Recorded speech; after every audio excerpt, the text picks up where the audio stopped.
of urban build construction, the auditor reviewed the accounting information system used for recording and processing financial transactions. Transactions related to purchase and payroll and expenses are recorded through the system by different departments. During discussion with employees, the auditor realized that there is limited documentation. However, how financial information flows through the system. ठीक है, ये 3 paragraph ब्ला बोल दिया, नीचे देखो क्या बोल रहा हूँ. What are the areas relating to entities information system and related business processes relevant to financial reporting that the auditor should obtain understanding as a part of RAP.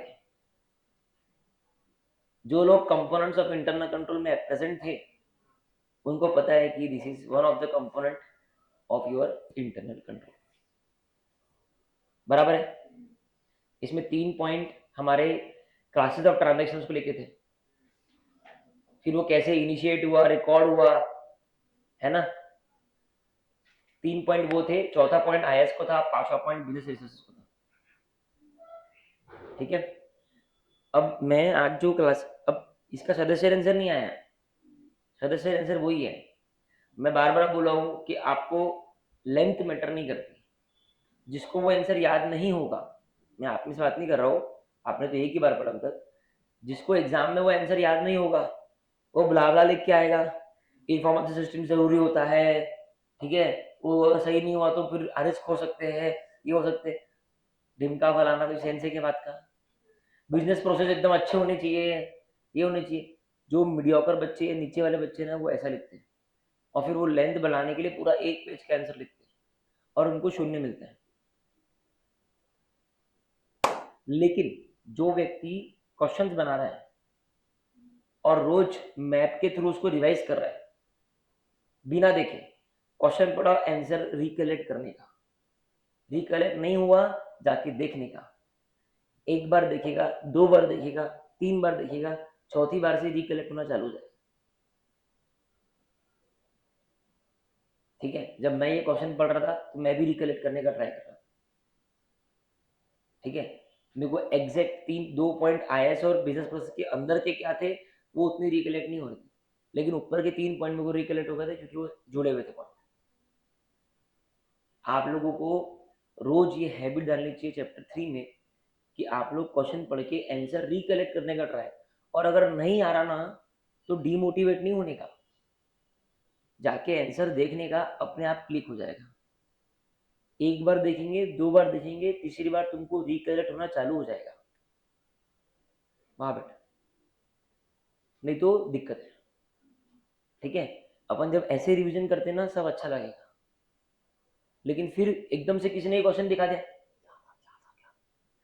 ठीक है, क्योंकि कभी आपने उसको रिकलेक्ट करने का ट्राई ही नहीं किया, हर बार बुक ओपन करके ही रिवीजन करते गए, वो उसका कोई सेंस नहीं है.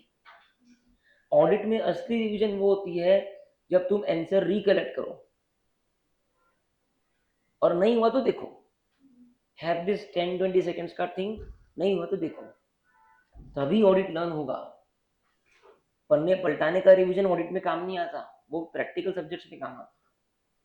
ऑडिट में क्वेश्चन पढ़ना पड़ता, आंसर रिकलेक्ट करना पड़ता. ये क्वेश्चन कोई क्वेश्चन बैंक में नहीं था मैडम, ये question I don't think it was in question bank, this is a new question. हमारे लिए नया है क्या, हमने तो बनाया ना क्वेश्चन. अब समझा वो पूरे प्रोसेस का क्या, ये बताना जरूरी था ताकि आप मेरे को लाइटली ना लो. ठीक है. तो ये आईएएस का क्वेश्चन है.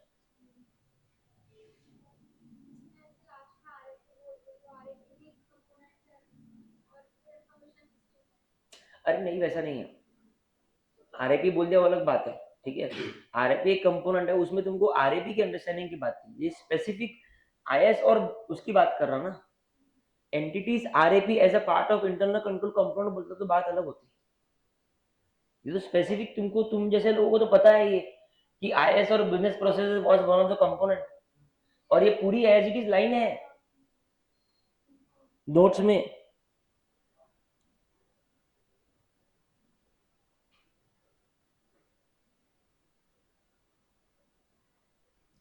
यहां थे अपन, देखो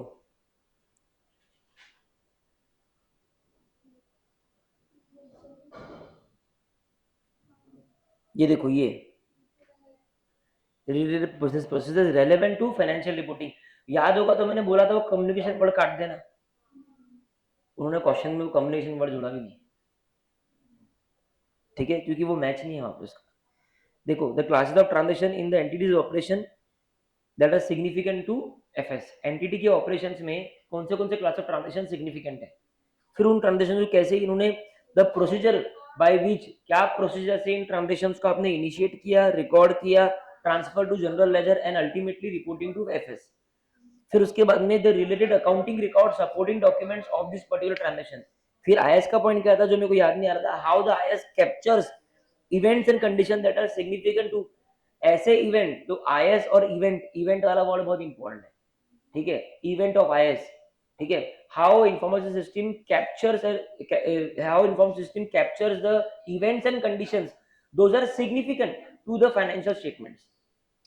और लास्ट में the financial business reporting process जो है यूज, क्या फाइनेंशियल रिपोर्टिंग प्रोसेस आपने यूज किया एंटिटी का रिपोर्टिंग करने के लिए, ठीक है, एंटिटी के फाइनेंशियल स्टेटमेंट्स को प्रिपेयर करने के लिए क्या फाइनेंशियल रिपोर्टिंग प्रोसेस आपने यूज किया, ठीक है, आपने टैली यूज किया, आपने नाइस्केप यूज किया, आपने सैसेपी यूज किया, क्या फाइनेंशियल रिपोर्टिंग प्रोसेस यूज किया एंटिटी के फाइनेंशियल स्टेटमेंट्स को प्रिपेयर करने के लिए।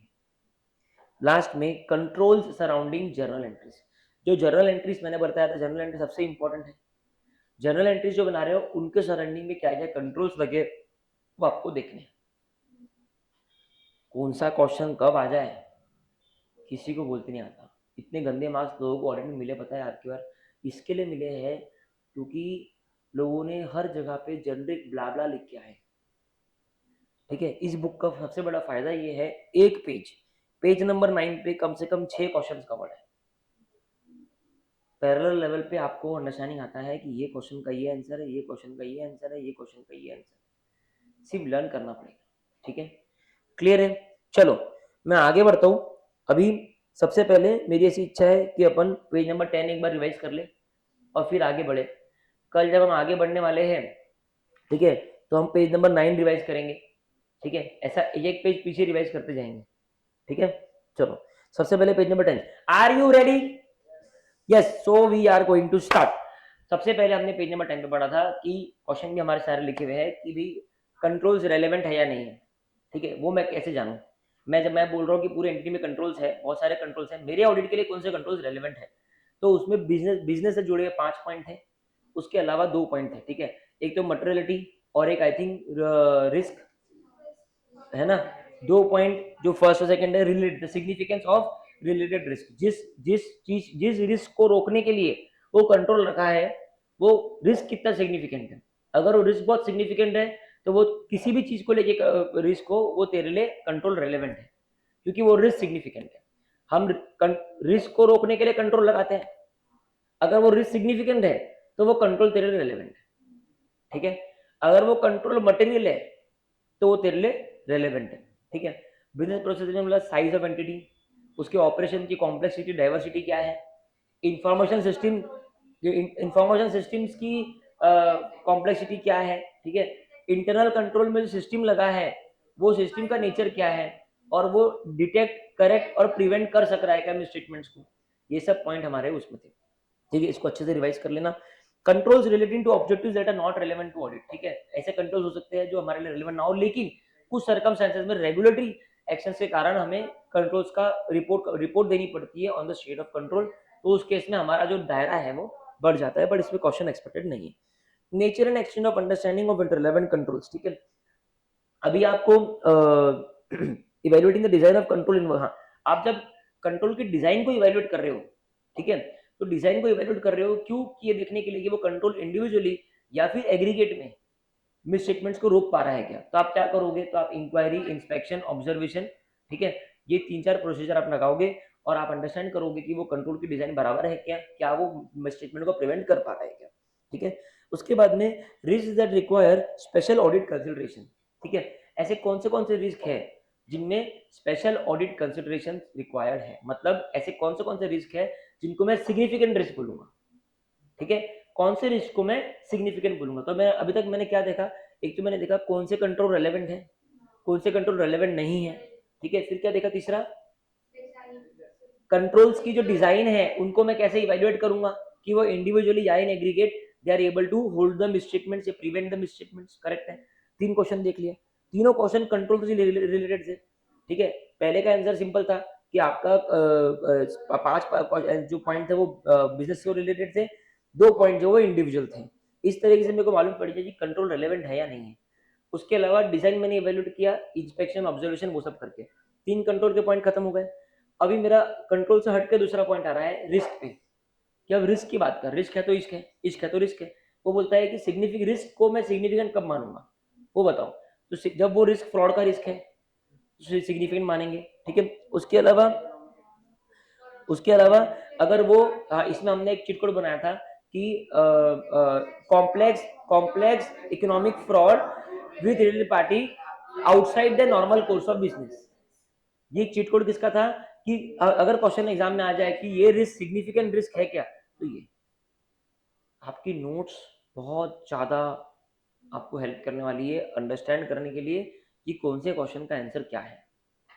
स्वैपिंग मत कर देना, ठीक है, वो क्लैरिटी मैचिंग रखना, और वो मेरे से नहीं आने वाली है, वो आपको खुद ही करनी होगी। ठीक है, मैं इतना लर्न करा सकता हूँ, मैं बैठ के मैचिंग नहीं कर पाएंगे अपन, तो भी मैं कोशिश पूरी करता हूँ। ठीक है, हो गया। तो अब ये कैसे देखेंगे, तो अपने को चीट कोड याद आ गया, सब कुछ याद आ गया। ठीक है, तो अब उसमें कॉम्प्लेक्स मतलब कॉम्प्लेक्सिटी ऑफ ट्रांजेक्शन जो इन्वॉल्व है। ठीक है, उसके बाद में इकोनॉमिक मतलब the transactions arising from significant economic या अदर डेवलपमेंट्स। ठीक है, तो complex economic fraud, whether the risk is a risk of fraud. ठीक है, उसके बाद में whether the transaction is significant and it includes transaction with related party। ठीक है, देखो वही है ना, कॉम्प्लेक्सिटी ट्रांजेक्शन, और whether the risk involves significant that are outside the normal course of business। ये हो गया, ये मेरा अब रिस्क को लेके एक पॉइंट हो गया, रिस्क मतलब सिग्निफिकेंट रिस्क। अब ये क्या पॉइंट है कि risk of MM may be greater for significant non routine transactions arising from matters such as following. अभी कुछ सिग्निफिकेंट नॉन रूटीन ट्रांजेक्शंस होते हैं, तो बोले उनमें रिस्क ज्यादा होता है क्योंकि वो रूटीन ट्रांजेक्शंस नहीं है। ठीक है, इसको लेके क्वेश्चन आया, अब वो बोलता स्टेट योर अंडरस्टैंडिंग बोलेगा, या वो मैटर्स बोलेगा, कुछ भी बोल दे हमको। जैसा अभी इसमें हमने क्या ध्यान रखा, आईएस और बिजनेस प्रोसेसेस, वैसा हमको ध्यान में रखना है। सबसे पहले तुमको ये करना है एग्जाम में कि तुमको आइडेंटिफाई कर लेना है कि वो जो ऑडिट प्रोग्राम का क्वेश्चन था वो चैप्टर नंबर 2 से था, ये 3 से, पहले वो आइडेंटिफिकेशन कर लेना। और इंटर में बहुत इजी है, फाइनल में बहुत टफ है। इंटर में इजी, इंटर में कुछ हार्डली एक क्वेश्चन रहेगा जिसमें तुमको ग्रे एरिया लगेगा, सब पूरा ऑडिट होने के बाद में तुम बोलोगे हाँ सर ये तो कुछ भी नहीं है, कि हमको समझ आता कि ये इसका ये इसका ये इसका है। फिर उसमें वो चैप्टर में एंटर करना दिमाग में। ठीक है, अपन कंप्यूटर में फाइल खोलते ना, वैसा फिर दिमाग का डी ड्राइव खोलना और मैं चैप्टर 3 ओपन करना। ठीक है, अब उसमें यहाँ आना। ठीक है, एक पॉइंट रिस्क का हो गया। अब ये बोलता है कि सिग्निफिकेंट नॉन रूटीन ट्रांजेक्शन से क्या क्या होता है। इसमें 2 पॉइंट इंटरवेंशन के थे। ठीक है, जहां मैनुअल इंटरवेंशन ज्यादा है, जहां मैनेजमेंट इंटरवेंशन ज्यादा है। फिर वो दोनों इंटरवेंशन से हमने बोला सेफ गार्डिंग ऑफ एसेट्स से कुछ था। करेक्ट है, हाँ, सेफ गार्डिंग ऑफ एसेट्स नहीं था क्या? अच्छा वो दूसरा था। ठीक है, हाँ, इसका चीट कोड क्या है? हाँ, complex nature of management and manual intervention. ठीक है, ये काय का है, सिग्निफिकेंट नॉन रूटीन ट्रांजेक्शन का। तो पेज नंबर 10 पे 5 क्वेश्चन हो गए, 3 कंट्रोल के थे कि कैसे कंट्रोल रेलेवेंट है, उसमें वो पूरी लिस्ट है। नॉन रेलेवेंट ज्यादा रेलेवेंट है नहीं। ठीक है, उसके बाद में तीसरा है कि कंट्रोल जो है जो कंट्रोल है वो उसकी जो डिजाइन है उसको कैसे इवेल्युएट करेंगे। फिर मैं आता हूँ रिस्क पे, फिर मैं आता हूँ नॉन रूटीन ट्रांजेक्शन से क्या आरओएमएम हो सकता है। ऐसे 5 पार्ट थे। नॉन रूटीन ट्रांजेक्शन का हमारा जो चिट कोड था, अपना इसका रिस्क को जो सिग्निफिकेंट है उसका जो चिट कोड था वो सिंपल था, complex economic fraud with related party in non routine transaction. और इसका चिट कोड क्या था, complex nature of manual and management intervention. ठीक है, उसमें क्या था कि greater management intervention to specify accounting treatment. Accounting treatment बताने के लिए बार बार इंटरवेन कर रहे हैं। ठीक है, मैनुअल इंटरवेंशन इन प्रोसेसेस। ठीक है, greater manual intervention for data collection and processing, काय के लिए, डेटा को कलेक्ट करने के लिए, प्रोसेस करने के लिए। नॉर्मली ऑटोमेट होता है, वहां तुमने पूरा मैनुअल सिस्टम रखा है, मतलब कुछ तो गड़बड़ है। उसके बाद में कॉम्प्लेक्स कैलकुलेशंस। ठीक है, कॉम्प्लेक्स कैलकुलेशन रहेंगी नॉन ट्रांजेक्शन में। तो यहाँ पे प्रॉब्लम हो सकता है। और उसके बाद में द नेचर ऑफ नॉन, किस नेचर का वो नॉन रूटीन ट्रांजेक्शन है, ठीक है, which may make it difficult for the entity to depend on the internal, कि उसका नेचर क्या है, ठीक है, उसका नेचर ऐसा है कि उसके लिए कभी हमारे कंट्रोल बने ही नहीं है ना। तो फिर अब जैसे कोरोना के लिए कभी हम लोग रेडी थे क्या? नहीं। वॉर के लिए कभी हम लोग रेडी थे क्या? नहीं। तो वो ऐसा नॉन रूटीन हो गया कि उसके लिए हमारा कंट्रोल ही बना हुआ नहीं। So nature of non routine transaction which may make it difficult for the entity to implement effective control over the risk arising of the those non routine. Clear है? सिर्फ 5 क्वेश्चन हमने आज रिवाइज करे, फिर हम लोग इवैल्यूएशन पे आए, ठीक है। इवैल्यूएशन के कुछ मेथड्स थे, बेनिफिट्स ऑफ इवैल्यूएशन हमने कल पढ़ा था, ठीक है, कि वेदर एंड इसमें वो सेफगार्डिंग वगैरह वो सब चीज थी कि वो अपने इंटरनल कंट्रोल को सेफगार्ड कर पा रहा है कि नहीं कर पा रहा है, एसेट्स को सेफगार्ड कर पा रहा है कि नहीं कर पा रहे, क्या बेनिफिट्स है इंटरनल कंट्रोल के, ठीक है। उस वो हम लोग पढ़ रहे थे। उसमें पहला पॉइंट हमारा था कि सेफगार्डिंग ऑफ एसेट्स हो पा रही है नहीं हो पा रही है, और ये एक पॉइंट था इसके अंदर एरर्स और फ्रॉड्स। एरर्स और फ्रॉड्स कहाँ लोकेटेड हमको पता चल जाएंगे, ठीक है। उसके बाद में हमको पता चल जाएगा कि कहाँ पे हमें ऑडिट प्रोसीजर लगाने हैं। उसको एक पॉइंट था ना कि कहाँ पे ज्यादा ध्यान देना है। हाँ एक्सटेंड, हाँ extend of procedure to be applied वगैरह। हाँ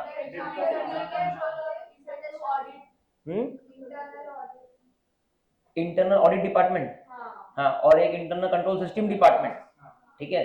उसे क्या मालूम पड़ेगा, और फिर सेफ गार्डिंग द एसेट्स। पहला पॉइंट क्या था, एरर्स और फ्रॉड, ठीक है, कि वेदर एरर्स और fraud are likely to be located in the ordinary course of operation of business. ये क्या कर रहे हैं अपन कि ये इंटरनल कंट्रोल को रिव्यू करने से ऑडिटर को क्या क्या बेनिफिट होगा, ठीक है। तो उसको पता चल जाएगा कि एरर्स और frauds ordinary course of business में लोकेट होंगे या नहीं होंगे। इंटरनल कंट्रोल उसने रिव्यू कर लिया, अब वो बोल रहा है इंटरनल कंट्रोल स्ट्रांग है, मतलब एरर और फ्रॉड लोकेट हो जाएंगे, स्ट्रांग नहीं है मतलब एरर और फ्रॉड लोकेट नहीं होंगे, तो ये उसको मालूम पड़ जाएगा, ठीक है, एरर्स और फ्रॉड। और फिर दूसरा, क्या कंपनी के पास में एडिक्वेट इंटरनल कंट्रोल सिस्टम है, ठीक है, और जैसा प्लान किया था वैसा ऑपरेट कर रही है क्या, ठीक है। उसके बाद में whether an effective internal audit department is operating, दोनों चीज ऑपरेट की बात है, एरर्स और fraud internal control internal audit department. उसके बाद में extent and depth of examination that he needs to carry out, ये मालूम पड़ जाएगा, कितने एक्सटेंट का एग्जामिनेशन शो करना है ये मालूम पड़ जाएगा,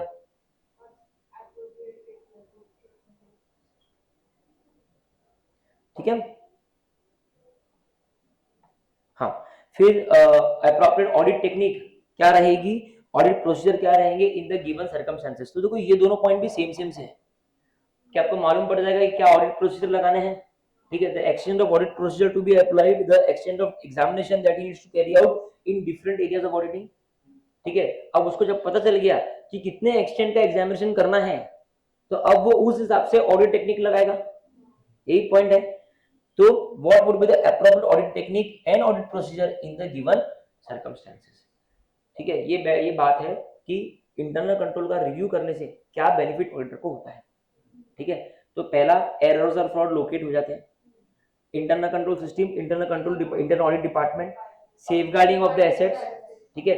फिर अब ये सब हो गया, अब उसके बाद में हमको मालूम पड़ जाए कितने एक्सटेंट ऑफ एग्जामिनेशन कर्स करना है, ठीक है, of the accounting examination, accounts का एग्जामिनेशन कितने एक्सटेंट का हमको एग्जामिनेशन करना है ऑफ द अकाउंटिंग में। एंड उसके बाद में what audit technique and audit procedure are to be applied, ये मेरे को मालूम पड़ जाएगी, ठीक है। उसके बाद में हमको मालूम पड़ जाएगा, जब हमने प्रोसीजर लगा दिया, टेक्निक लगा दिया, तो हमको पता चलेगा कि कौन से एरियाज वीक है ना, what are the areas where controls are week.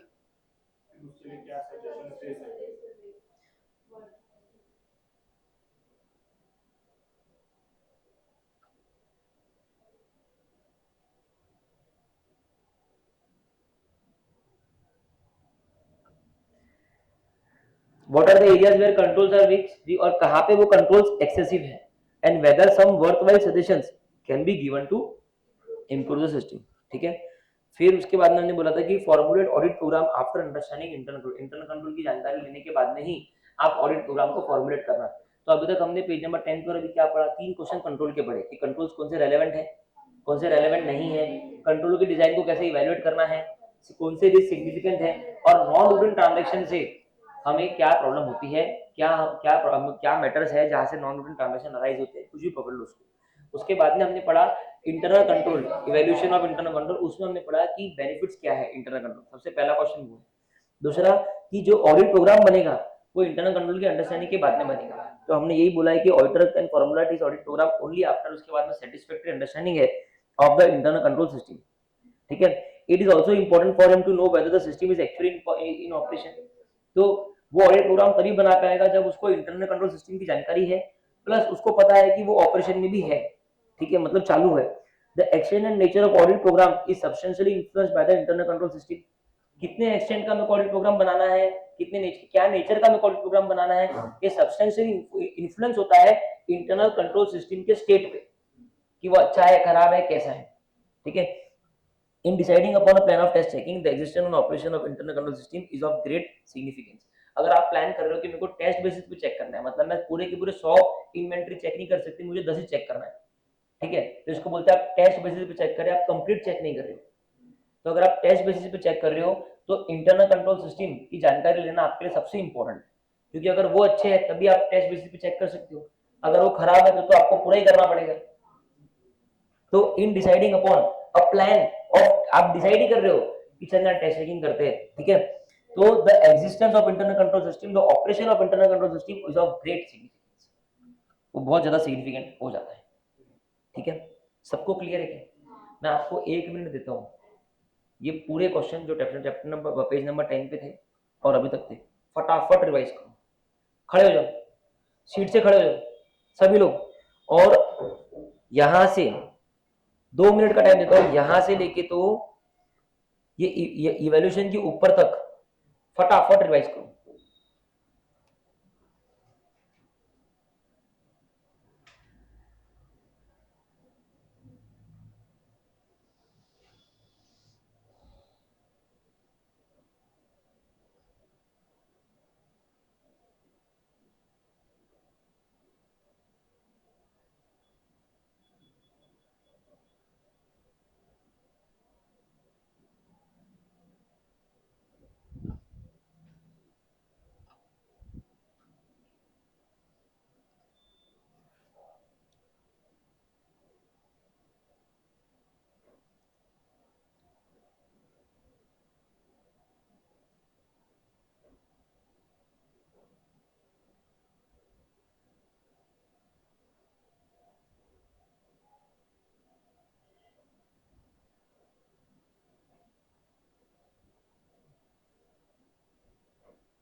हो गया, बैठ जाओ।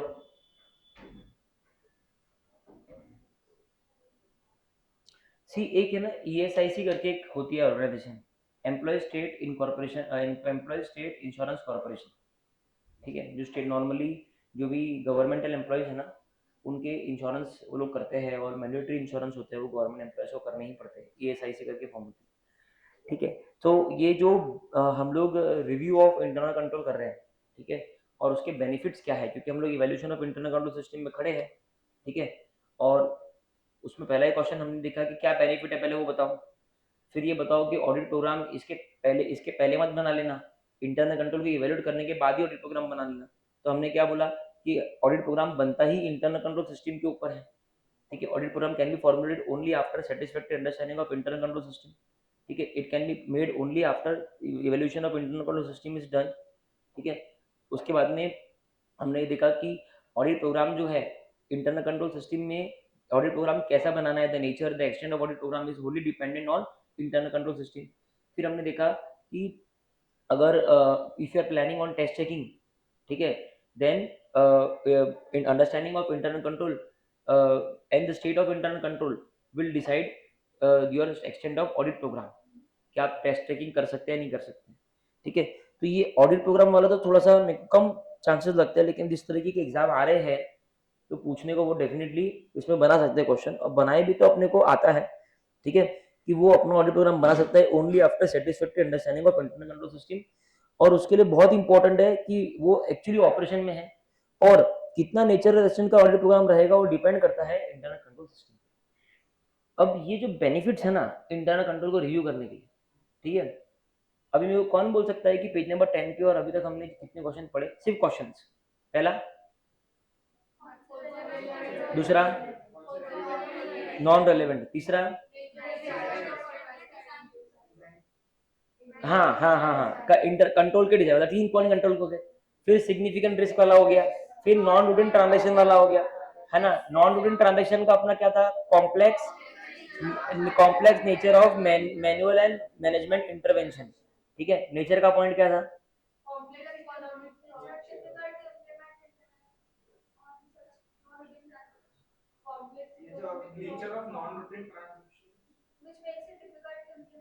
Nature of non routine transaction बताओ, nature of non routine transaction which makes it difficult for the entity to implement control, ठीक है, करेक्ट है। फिर उसके बाद में evaluation of internal control system है, उसमें बेनिफिट्स देखा, और ये देखा कि ऑडिट प्रोग्राम जो है वो इंटरनल कंट्रोल सिस्टम की बात ही बना। आपको समझ आ रहा है मैंने आधी घंटा काय पे डाला है, ठीक है, ये आपको घर पे डालना है, ठीक है, और इस तरीके से पैरेलली रोज के 2 पेज पकड़ना देवांशी, ठीक है। मैं टेक्निक बता रहा हूँ आपको, 2 पेज पकड़ लिया, 10 और 11 हो गया ना, आज मैंने करवा दिया, मैंने आज आपको एग्जाम्पल दिया कि कैसे करना है, ठीक है। मैं ये बैच से तो डेफिनेटली अज्यूम करूंगा कि whatever may be the homework of costing AS और whatever it the test, लेकिन आप आधी घंटा ऐसा रोज डालोगे। 10 और 11 आज मैंने करवा दिया, मैं रोज रोज करवा सकता क्या, मेरी बैच ही नहीं होगी, ठीक है। 10 11 मैंने करवा दिया, अभी कल क्या करना, आप घर पे पहले 10 11 रिवाइज करना, खड़े रह के करना, बैठ के बिल्कुल मत करना, ठीक है। और उसके बाद में पूरा पेज नंबर 9 जो है वो ऐसा ही क्वेश्चन, कितने क्वेश्चन पेज नंबर 9 पे है, ठीक है, और उस हिसाब से उसको लर्न करना। फिर परसों के दिन 10 11 और 9 तीनों पहले रिवाइज करना, और फिर 8 करना, फिर उसके अगले दिन 10 11 9 8 पूरा रिवाइज करना, फिर 7 करना। You will thank me on the 10th day कि मेरा चैप्टर 3 मेरे को क्लैरिटी है कि कौन सा क्वेश्चन कहाँ से आंसर है, और ये फिर भी शुरुआत माना जाएगा, इसको पूरे 9 महीना रिवाइज करना पड़ेगा। समझा क्या बात को, ऑडिट अभी हुआ मैं तो छोड़ने नहीं दूंगा, ये मेरा वादा है, ठीक है। ये समझने की गलती भी मत करना कि ऑडिट 1 महीने में खत्म हो जाएगा तो ऑडिट खत्म हो गया। ये आज ही मैं तुमको डिक्लेयर कर रहा हूँ, बिफोर द रिजल्ट्स ऑडिट के टेस्ट तुम्हारी सोच से ज्यादा होने वाले हैं, और रेगुलरली होने वाले हैं, not daily but once in 15 days, ठीक है, and all for those chapters जिसमें ये इश्यूज है, ठीक है। और 8वें 9वें मैंने आप लोग बोलोगे sir easiest subject is auditing, क्योंकि इतना मैं प्रैक्टिस करवा दूंगा, ठीक है। आज की मैं क्लास का एजेंडा यही लेके आया था, और मैं आप लोगों की एक्स्ट्रा क्लास भी लेने वाला हूँ बिफोर रिजल्ट या post result what ever it may be, थोड़ा पोस्ट रिजल्ट का प्लान है क्योंकि चैप्टर 3 कंप्लीट करना पड़ेगा ना। लेकिन क्या है, ये सब ज्ञान मैं नहीं दूंगा तो कौन देगा। तो तुमको आज मैंने तरीका बता दिया, रामबाण तरीका, कि कैसे मेरे को एग्जामिशन आए थे। यही वो तरीका है, ठीक है, जो मैंने आपको आधे घंटे में करवाया। ठीक है, मैं जल्दी रिकलेक्ट इन दिनों पिछले 4-5 दिन में इसलिए नहीं कर पा रहा हूँ, नहीं तो मेरे को बहुत क्विकली रिकलेक्ट होता है, क्योंकि मैं बहुत ज़्यादा चीज़ों में एंगेज हूँ। और आप ज़्यादा चीज़ों में एंगेज रहते हो तो आपको, और मैं थोड़ी घर पे रिवाइज कर रहा हूँ, ठीक है, लेकिन आप लोग कर रहे हो, ठीक है ना। तो ये चीज़ अब आज से चालू करो। आज 10-11 घर पे जाके रिवाइज करना, 10-11 पेज नंबर, ठीक है। कल का टारगेट 9 और उसके पहले 10 और 11, ठीक है। फिर 8, फिर उसके पहले 9, 10, 11, फिर 7, लेकिन उसके पहले 8, 9, 10, 11। पक्का, प्रॉमिस, ठीक है। कहीं भी अटके तो मेरे को याद करना। उसके अलावा एक और चीज़ बोलूँगा कि समझो आप खाना खा रहे हो या कुछ कर रहे हो, कोई भी चीज़ कर रहे हो डेली रूटीन की, ठीक है, give your self a challenge. कोई भी एक आधा क्वेश्चन दिमाग में लेके आओ और उसका आंसर बोलने का ट्राई करो खुद से। अटकेंगे ना तो बहुत अच्छा है, नहीं अटकेंगे तो प्रॉब्लम है। अटकेंगे तो जाके देखेंगे, ठीक है ना। जैसे मैंने अभी ये क्वेश्चन आज गाड़ी में पढ़ा, तो मैं 2-5 मिनट तो लेट उसी कारण हो गया। मैं पहले सोच रहा था गाड़ी में कि इसका आंसर कहाँ पे क्या था, और मेरे को ऊपर के 3 पॉइंट याद आए, नीचे के 3 पॉइंट याद नहीं है। मेरे को पता था कि एक इन्फॉर्मेशन सिस्टम से रिलेटेड है, लेकिन एक बिजनेस प्रोसेस से रिलेटेड है, लेकिन आई से रिलेटेड वो पॉइंट क्या था, वो कंस्ट्रक्शन मेरे को याद नहीं आया कि accounting process, financial reporting process के लिए इन्फॉर्मेशन सिस्टम कैसे यूज किया, वो उसका पॉइंट है। सिर्फ हेडर्स थोड़ी आते हैं ना। सबको क्लियर है कि ज्ञान अच्छे से क्लियर है। अभी ये बेनिफिट्स ऑफ ये इवैल्यूएशन ऑफ इंटरनल कंट्रोल में एक चीट कोड लिखो,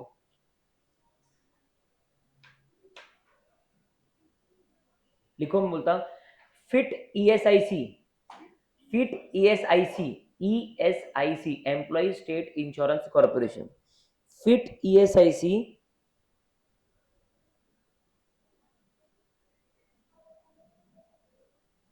लिखा, give suggestion, give suggestion when control is week.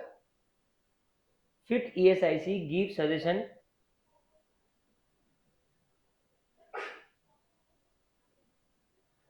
When control is weak. तो हमने रिस्क सिग्निफिकेंट है क्या उसका बनाया था, कॉम्प्लेक्स नेचर नहीं, complex economic fraud of with related party in outside the normal course of business. और नॉन रूटीन ट्रांजेक्शंस का बनाया था complex nature of manual and management intervention. और अब हम ये बना रहे हैं, ये बहुत हेल्प करेंगे भला आगे। ये वो रिकलेक्शन में हेल्प करेंगे। Fit ESIC, fit ESIC suggest above when control is weak, वो सजेस्ट कर रहा है कंट्रोल वीक है। अब इसमें देखो कंट्रोल इज वीक का पॉइंट आ गया, give your worthwhile suggestion to improve when the control is weak, 2 point तो स्ट्रेट अवे आ गए। जैसे ये 2 पॉइंट आ गए, फिट एएसआईसी अपने आप अनलॉक हो जाएगा, क्योंकि ये 2 पॉइंट से तुमको आंसर की इमेज याद आ जाएगी। अच्छा हाँ, ठीक है। तो इतना याद रखने का कि जब आया benefits of control, benefits of evaluation of internal control, तो हमको दिमाग में आना चाहिए fit ESIC give suggestion when control is week. जैसे ये नीचे आखिर के 2 वर्ड आ गए, फिट ईएसआईसी के सारे एब्रिविएशंस खुल जाएंगे। फिट मतलब एफ मतलब एरर्स एंड फ्रॉड्स, आई मतलब internal control system is in operation as internal management, ठीक है। फिर ईएसआईसी में आई मतलब इंटरनल ऑडिट डिपार्टमेंट, ठीक है। एस मतलब सेफ गार्डिंग ऑफ एसेट्स, ठीक है। फिर उसके बाद में ई मतलब एक्सटेंट ऑफ एग्जामिनेशन, ठीक है। फिर सी मतलब, हाँ नहीं, फिट में टी मतलब टेक्निक्स है, ठीक है। What techniques and audit procedure are to be used for the checking of, for carrying out the audit, ठीक है।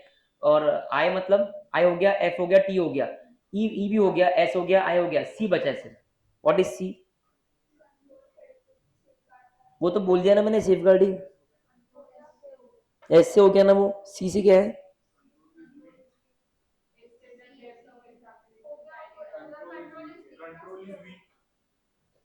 ठीक है, ठीक है ना, वो तो एक ही हो गया, एक्स्ट्रा हो गया, ठीक है, क्लियर है। चलो, तो ये भी अब थोड़ा अपने को याद करने के लिए इजी हो गया। Now will come to this.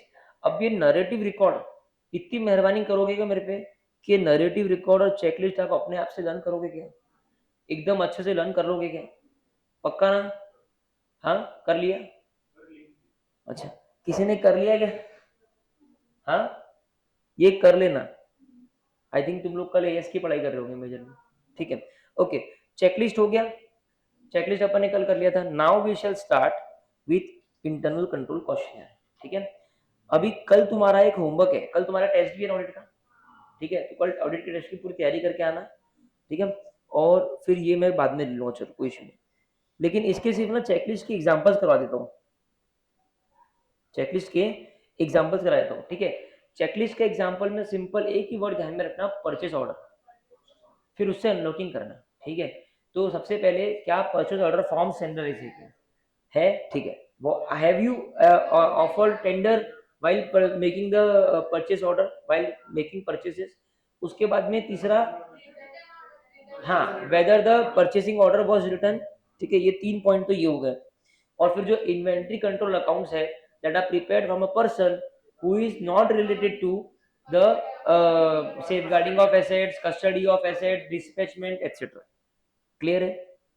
ठीक है ना? मैं जो ऑब्जर्व कर पा रहा हूँ, मेरे को ऐसा लगता है, देखो मैं टारगेट नहीं कर रहा हूँ, लेकिन एक बता रहा हूँ आपको बात कि इशिका, आस्था, नमित और भूमि, ये 4 लोगों का मेरे को रिवीजन ऑडिट में थोड़ा सा बेटर लग रहा है। ठीक है, मतलब ऐसा लग रहा है घर से थोड़ा करके आते हैं। दिवांशी कभी लगता है, कभी नहीं लगता है। ठीक है, जिया का रूटीन सेट हो जाए तो बहुत बढ़िया बात है। ठीक है, because Jiya is very sharp. मतलब मेरा आपको लेके अच्छा एक व्यू है कि आप अच्छा इनके टक्कर के हो। प्रॉब्लम एफर्ट का है। ठीक है, एंड आपके एफर्ट अच्छे हैं, बट आपका प्रॉब्लम ये है कि आप रिवाइज नहीं करते।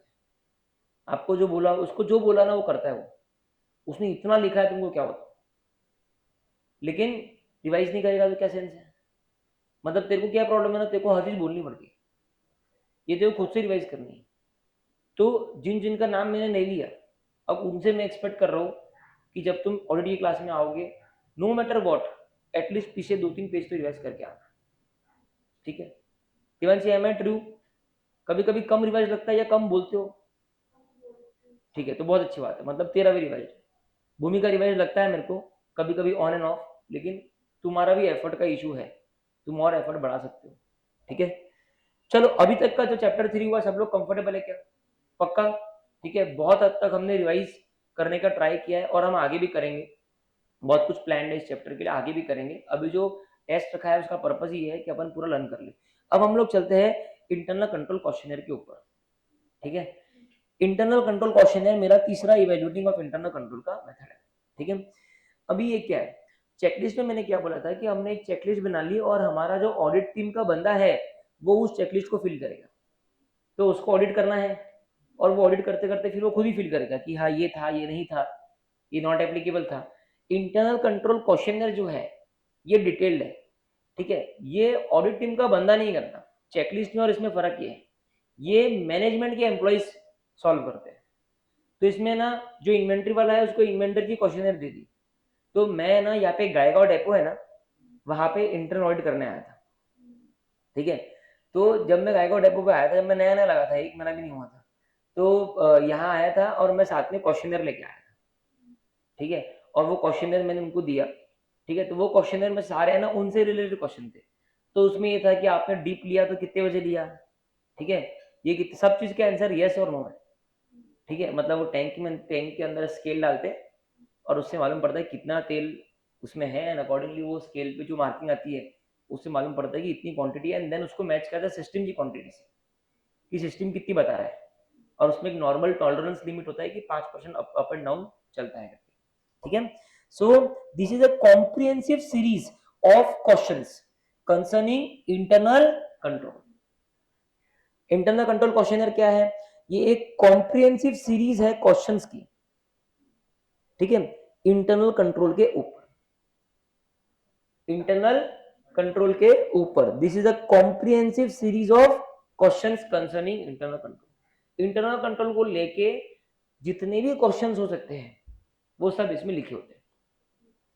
So this is a comprehensive series of questions concerning internal control and most widely used form of collecting information about existence of internal control, about operation of internal control, about efficiency of internal control. और ये सबसे ज्यादा use technique है, ठीक है, जानकारी प्राप्त करने के लिए कि इंटरनल कंट्रोल एग्जिस्टेंस में था या नहीं था, इफेक्टिव था या नहीं था. तो क्या है ये? Comprehensive series of questions concerning internal control. SNW करो इसको अभी.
लिखा? ठीक है. तो ये कॉम्प्रिहेंसिव, अब इसमें ना कुछ कुछ वर्ड्स हमें याद रखने हैं. ठीक है, आप लोग पहले क्वेश्चन लिख लो इसका. Right short note on internal control questionnaire, comma a method of evaluating internal control. Write short note on internal control questionnaire, comma a method of evaluating internal control. उसमें पहला एरो निकालो, लिखो question.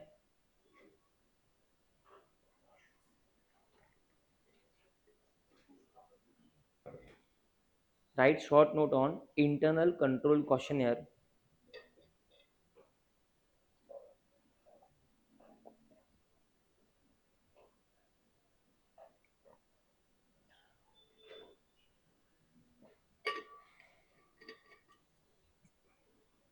internal control questionnaire, a method of evaluating internal control, a method of evaluating internal control. लिखा क्या? पहला arrow निकालो, लिखो comprehensive series of questions. उसके नीचे डाउन एरो निकालो, मोस्ट वाइडली यूज्ड.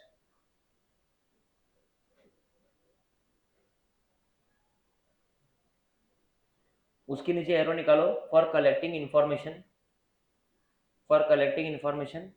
उसके नीचे अबाउट आईसी, अबाउट आईसी. ठीक है ना? पढ़ो उस एरो को. तो क्या है इंटरनल कंट्रोल क्वेश्चनर? एक comprehensive series of questions, comprehensive series of question concerning internal control. ठीक है, widely used form of collecting information about the effectiveness, about the operations, about the implementation of internal control. बराबर है? Second point में आज second ला लो, second arrow. Important advantage लिखो second arrow में. Important advantage,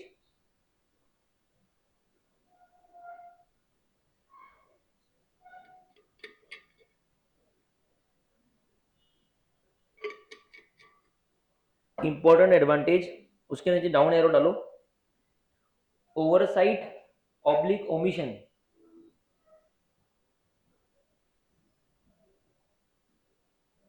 of internal control review procedure, IC review procedure.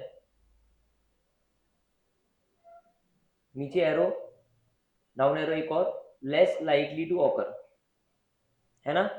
मतलब क्योंकि एक questionnaire इतना कॉम्प्रेसिव होता है कि कोई भी इंटरनल कंट्रोल रिव्यू प्रोसीजर छूट नहीं सकता. कोई भी सिग्निफिकेंट, ऐसा नहीं हो सकता कि एक सिग्निफिकेंट इंटरनल कंट्रोल है उसको अपन रिव्यू करना ही भूल गए, क्योंकि ये बहुत ज्यादा क्वेश्चंस होते हैं. जो सबसे बड़ा एडवांटेज उसका ये होता है.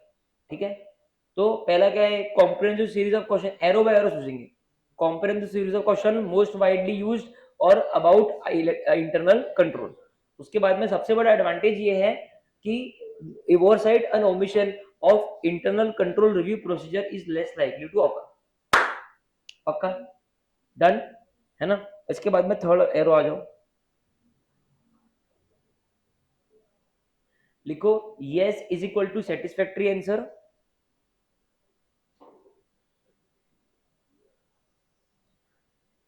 No is equal to suggest weaknesses.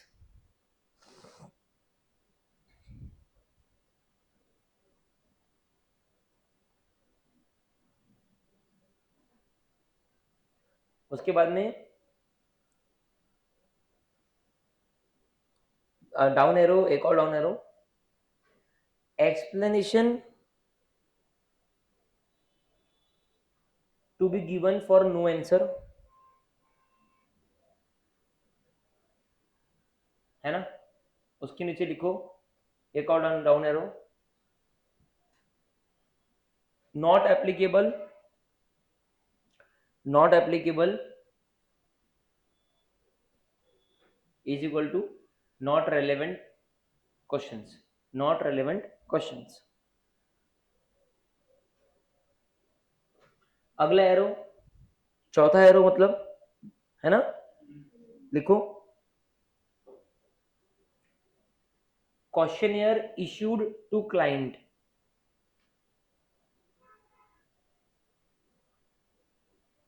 Down arrow,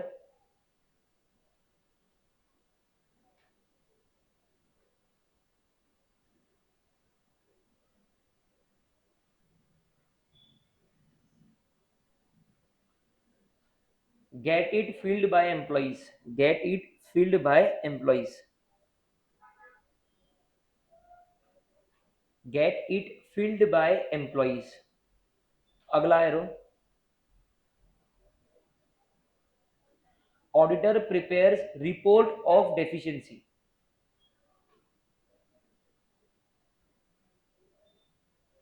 auditor prepares report of deficiencies, correct है? Down arrow, recommend improvement, recommend improvement, हो गया आंसर? मस्त है, ठीक है। सबसे पहले ये सीरीज ऑफ क्वेश्चंस है ना? सीरीज ऑफ क्वेश्चंस है, एरो बाय एरो पढ़ते हैं। सीरीज ऑफ क्वेश्चंस है, क्यू है, मोस्ट वाइडली यूज्ड मेथड है, ठीक है, for collecting information regarding effectiveness of internal control, बराबर है? बोलो पूरा sentence. Concerning internal control which is most widely used for collecting information regarding effectiveness of internal control, बराबर? वापस से,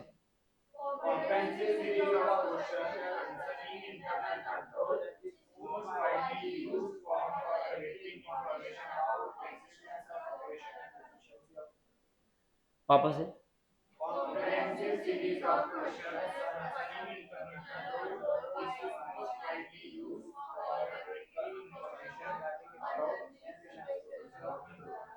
ठीक है। हाँ, एरो बाय एरो दिमाग में रखना। हाँ, आग बंद करके वो एरो दिमाग में रखेंगे, ठीक है। पहले तो से हो गया कॉम्पेरेटिव सीरीज, दूसरा था advantage. Most important advantage of internal control questionnaire method is that it is less likely that an oversight or omission of a significant internal control review procedure will happen, ठीक है। फिर ये हो गया, फिर उसके बाद में yes और no, ठीक है। The questionnaire is so designed that yes answer will denote satisfactory response, no answer will suggest weaknesses, and not applicable will be relevant when the concerned question is not relevant for the business. There is a section is the section is separate section is given in questionnaire for explanation if the answer is no, no है तो क्यों no है, clear है? सबको clear है, ठीक है। वापस से बोलेंगे, comprehensive series of questions, no oversight or omission, yes no not applicable, वापस से comprehensive series of question, no oversight or omission, और यस नो नॉट एप्लीकेबल, ठीक है। अब उसके बाद में आता है कि ये हो गया, फिर अब ये कौन भरेगा, है ना। So the questionnaire is issued to the client and client get it filled by the concern executive और एम्प्लॉय, बराबर है। और लास्ट में concern auditor prepares a report, ठीक है, of deficiencies and recommendations concerning the internal control. अरे हो जाए, very high chances of getting this particular method of evaluation of control in September, और सॉरी इन जनवरी और मई, ठीक है। अब देखो आपके अटेम्प्ट का जो जो मेरा वो है ना एक कि क्या आ सकता है क्या नहीं, वो मैं आपको ये साल के अंत तक दे पाऊंगा, बट मेरे प्रेडिक्शंस बहुत ज्यादा फेमस होते हैं आपको ना, ठीक है, तो मैं आपको दूंगा जरूर। तो मेरे को उसके लिए एनालाइज करना पड़ेगा राइट फ्रॉम May 25, मई सितंबर जनवरी, मई सितंबर जनवरी एंड देन अपकमिंग 6 चीजों को एनालाइज करके, 6 चीजों की 12 मॉक टेस्ट को एनालाइज करके और आरटीपीस को एनालाइज करके ही मैं डिसाइड कर पाऊंगा कि कौन से क्वेश्चन डबल स्टार मार्क्स हैं और कौन से मैं तुमको क्वेश्चन छुटवा दूंगा, ठीक है। एटलीस्ट हर चैप्टर में 2-2 क्वेश्चन छुटवा दूंगा कि ये एग्जाम के पीरियड में मत नहीं करेगा तो चलेगा, इसके चांसेस बहुत नेग्लिजिबल, उतना काम कम हो जाता ना। अब ये आईएएस और बिजनेस वाला है, बहुत कम चांसेस है कि ये रिसेंट पास्ट में रिपीट हो, लेकिन मे में हो सकता है, ठीक है। चलो अब हम आते हैं 3 मैंने पढ़ा, अब यहाँ पे कुछ एग्जाम्पल इन्होंने दिए हैं क्वेश्चनर के, है ना। और इन्होंने देखो क्या बोला है, परचेज कि मान ले तू परचेज डिपार्टमेंट का, किसका, परचेज का तू इंटरनल कंट्रोल का इवेल्यूशन कर रहा है, किसका इवेल्यूशन कर रहा है, किसका कर रहा है, परचेज डिपार्टमेंट के इंटरनल कंट्रोल का इवेल्यूशन कर रहा है, ठीक है। कैसे कर रहा है, इंटरनल कंट्रोल क्वेश्चनर वाली मेथड को यूज करके, बराबर है जिया, ठीक है। अब परचेज की कर रहा है तो तू बता कि क्या क्या पॉइंट्स तेरे क्वेश्चनर में होने चाहिए। तो ये क्वेश्चनर के पॉइंट्स हैं, समझे क्या, देखो पॉइंट्स कितने सीधे सीधे। Are purchases centralised in the purchase department, मतलब क्या तुम पूरे कंपनी के परचेजेस सेंट्रलाइज लेवल पे करते हो क्या, है ना। अब कंपनी की 4 ब्रांच है, 4 स्टेट में 4 ब्रांच है, चारों ब्रांच अपने अपने परचेज करते हैं कि हेड ऑफिस सबके परचेज करता है, ठीक है। Are purchases made only from approved supplier, क्या तुम सिर्फ अप्रूव्ड सप्लायर से परचेज करते हो, है ना, क्वेश्चन रेलेवेंट है, क्या तुम सिर्फ अप्रूव्ड सप्लायर से परचेज करते हो। Are purchases based on competitive quotations from 2 और मोर सप्लायर्स, है ना, क्या तुम जब परचेज कर रहे हो तो तुमने दो या उससे ज्यादा सप्लायर के कोटेशंस लिए होंगे ना। अब तू एसी ले रहा है तो तू अमेजोन पे चेक करेगा, फ्लिपकार्ट पे चेक करेगा, लोकल वालों पे चेक करेगा, फिर देखिएगा बेस्ट कोटेशन कौन दे रहा है, ठीक है। सो क्या तुम सेंट्रलाइज करते हो, यहाँ पे सेंट्रलाइज वर्ड इंपॉर्टेंट है, ठीक है। क्या परचेज अप्रूव्ड सप्लायर, तो अप्रूव्ड सप्लायर वर्ड इंपॉर्टेंट है, ठीक है। Are purchases based on competitive quotations from, तो यहाँ पे कॉम्पिटिटिव कोटेशंस है, इंपॉर्टेंट वर्ड, ठीक है। उसके बाद में are purchase order signed only by employ authorised, कोई भी आ रहा मन से परचेज कर रहा, अपन कभी परचेज करते पापा को पूछना पड़ता ना पहले, तो परचेज ऑर्डर ऑथराइज्ड पापा कर रहे, आइडिया अपना है। तो purchase order sign only by employ authorised in this behalf, ठीक है, जो एम्प्लॉय ऑथराइज्ड है कि हाँ तू परचेज ऑर्डर कर सकती है, तो वही व्यक्ति की साइन हो रही है ना कि भाई कोई भी मन से परचेज कर रहा है। तो अभी तक क्या पढ़ा, सेंट्रलाइज्ड है, क्या बोलो, centralised, approved supplier, competitive quotations and signed by employ authorised, are all material received by only in the receiving department. एक है ना कंपनी का रिसीविंग डिपार्टमेंट होता है, वो पहले सब कुछ रिसीव करता है और फिर वो ब्रांच को बांटता है। तो क्या सिर्फ रिसीविंग डिपार्टमेंट ही रिसीव कर रहा है, अगर अलग अलग डिपार्टमेंट बेच डायरेक्टली उनको शिप करवा दिया, पहले मुंबई मंगवाओ फिर सब में हर स्टेट में दो, तो सर मैंने वही का वही, तू तेरा उधर ले ले, तू तेरा मैंने वैसा, तू क्या है वैसा है तो हम वैसे चेक करते हैं, है ना।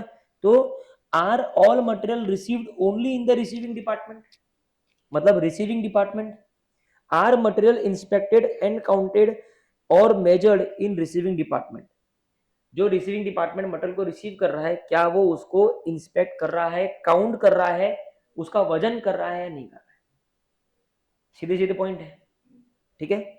चलो लो 1-2 मिनट लो, इसको लर्न करो फटाफट फटाफट, मैं आपको कुछ बना के देता हूँ इस पे।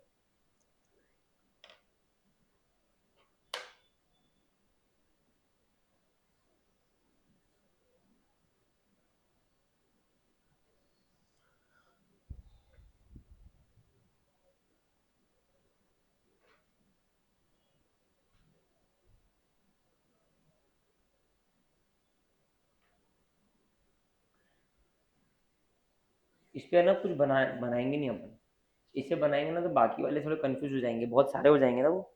हमको उसके लिए बनाना चाहिए जो कैंसर्स में इट इज प्रोबेबल कि अपन ज़्यादा आसानी के चांसेस है और हम भूलने के चांसेस है। ये तो अपने को दिमाग में एक फ्लो से याद रखना पड़ेगा, ठीक है। ये तो खिचड़ी हो जाएगी, नहीं लिखना है, मार्क्स नहीं देंगे वो लोग।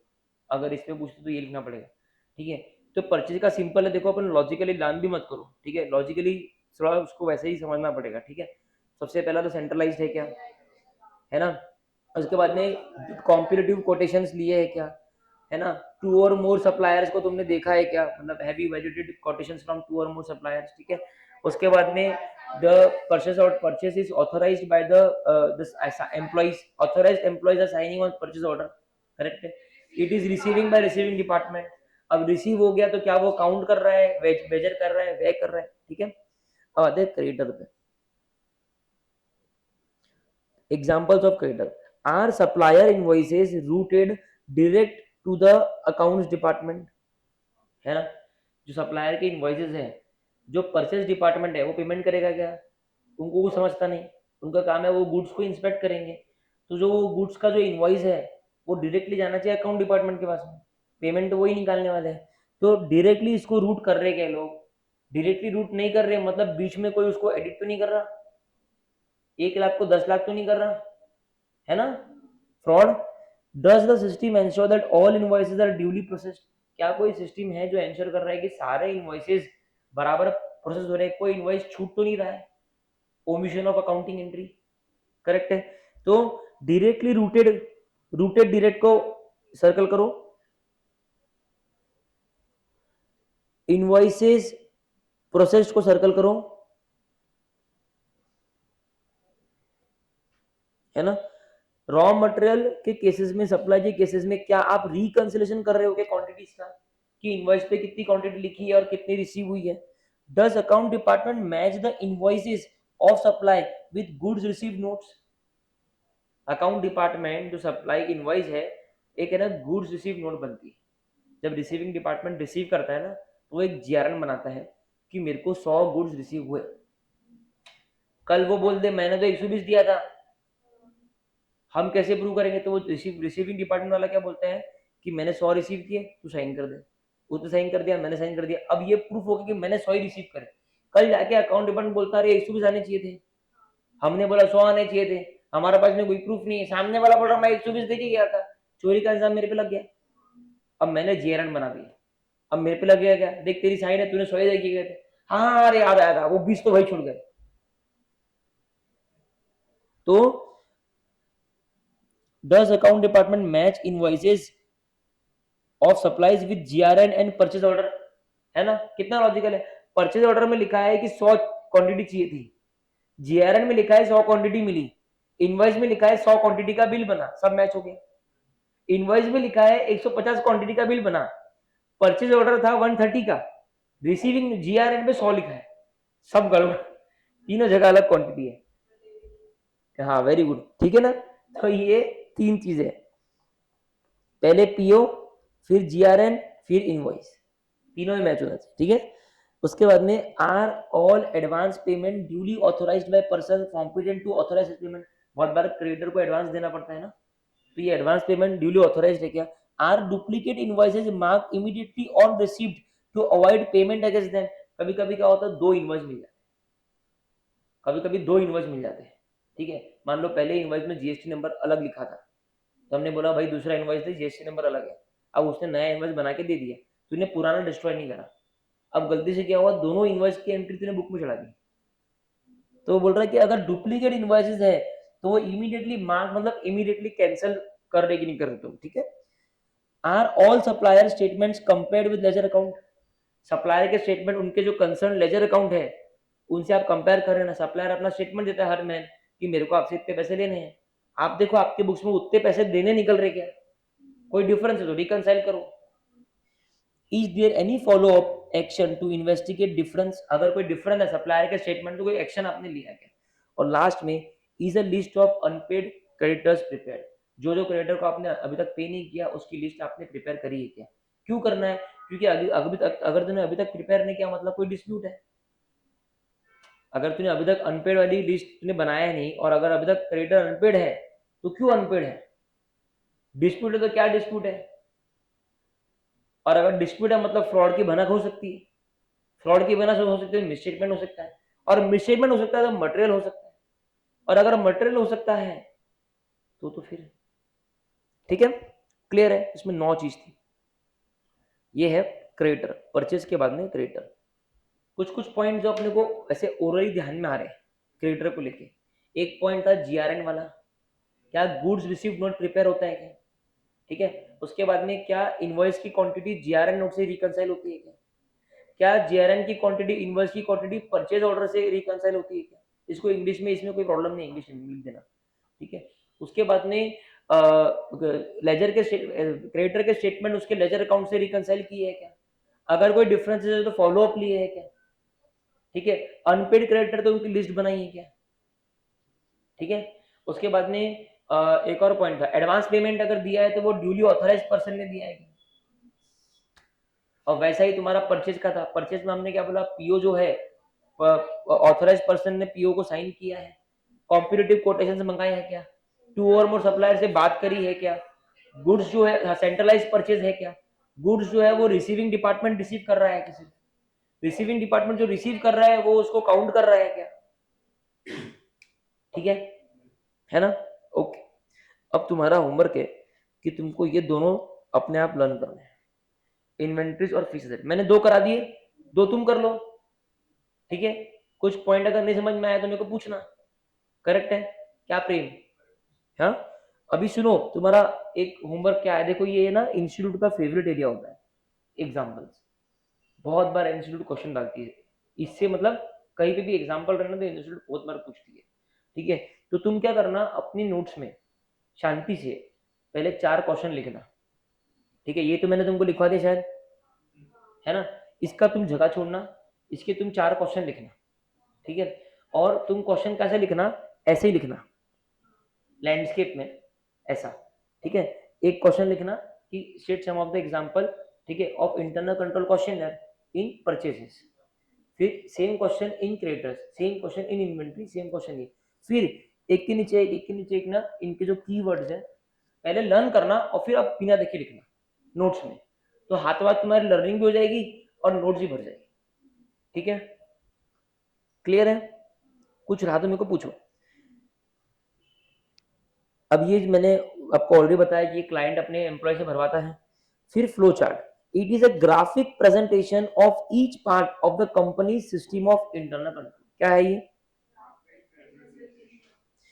Graphic presentation of each part of company system of internal, company का इंटरनल कंट्रोल सिस्टम है, ठीक है, उसका ग्राफिक प्रेजेंटेशन है। क्या है, ग्राफिक प्रेजेंटेशन, दैट मीन्स क्या है, ये कंपनी है, ठीक है।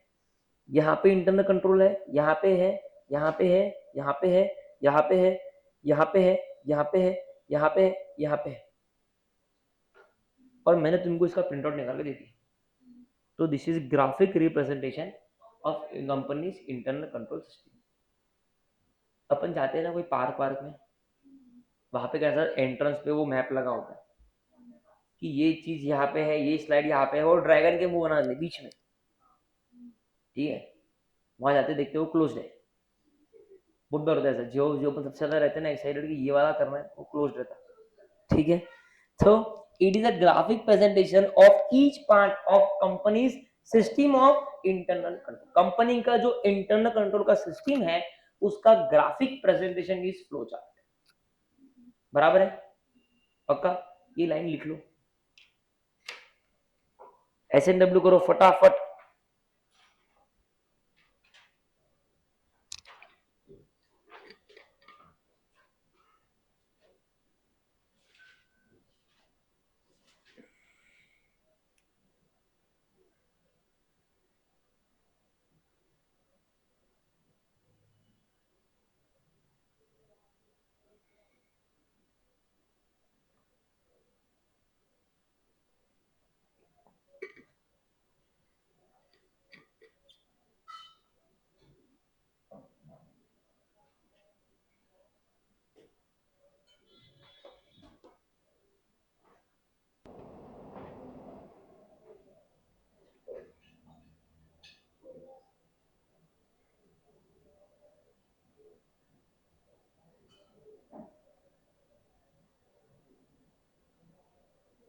हो गया, ठीक है। उसके बाद में a flow chart is considered to be the most concise way of recording the auditor's review of system, ठीक है। क्या होता है ना, ये फ्लो चार्ट टेक्निक है, ठीक है। क्या है? Flow chart technique. अब ये टेक्निक जो है ना, ये बेसिकली क्या होती है कि अब इंटरनल कंट्रोल क्वेश्चन क्या हो रहा है कि उसमें ऑल्टरनेट क्वेश्चन बना के दिए कि इसको तुम यस नो नॉट एप्लीकेबल है फिल करो। चेकलिस्ट में आपने खुद के लिए बनाई है, yes no not applicable fill करो। फ्लो चार्ट आप क्या बना रहे हो, आप एक ग्राफिक प्रेजेंटेशन बना रहे हो एंटिटी के इंटरनल कंट्रोल सिस्टम का, ठीक है। और आपको इससे फायदा क्या है, ये सबसे ज्यादा कंसाइज वे होता है, ये टेक्निक सबसे ज्यादा कंसाइज वे होती है, मतलब एकदम सॉर्टेड सिंपल, ठीक है, कि आप अपने रिव्यू इंटरनल कंट्रोल सिस्टम का रिव्यू को रिकॉर्ड कर सको। इंटरनल कंट्रोल सिस्टम को आप रिव्यू कर रहे हो, उसके आपने बेनिफिट्स देखे, फिट यस ऐसी, ठीक है।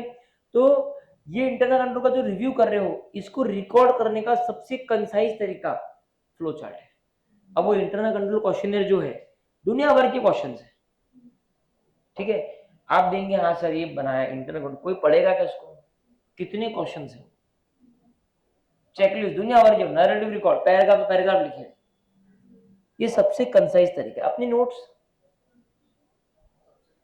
ठीक है, जो आप एरो बेसिस में सबसे कंसाइज तरीका है वो चीजों को लर्न करने का, बनाने का। तो it is a flow chart is graphic representation of each part of system of internal control of the entity and it is the most concise way of recording auditors review of internal control system. It gives birds eye view of the system, system का birds eye view मिलता है internal control से, ठीक है।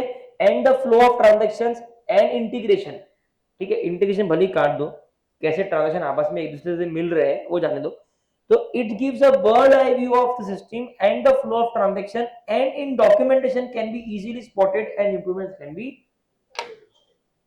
कोई भी problem है कुछ भी है, सिस्टम फ्लो ऑफ ट्रांजेक्शन, उसका इंटीग्रेशन एंड इन डॉक्यूमेंटेशन कुछ भी है तो इजीली हम स्पॉट कर सकते हैं और इंप्रूवमेंट सजेस्ट कर सकते हैं।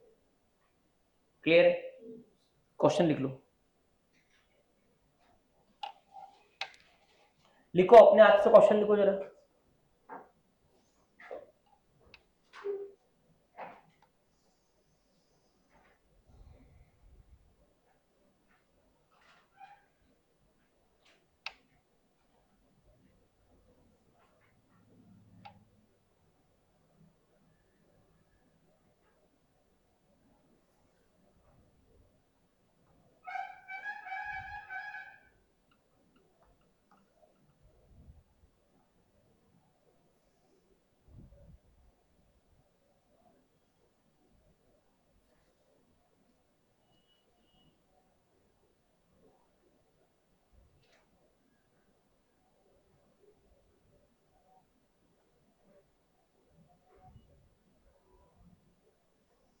लिखा गया? प्रेम लिखा गया? क्या लिखा बता? The evaluation of internal control, what does the flow chart states? अरे ये फ्लो चार्ट एक मेथड है इंटरनल कंट्रोल को इवेल्युएट करने का। सिंपल सा क्वेश्चन है, right short note on flow chart method of evaluating internal control, ठीक है।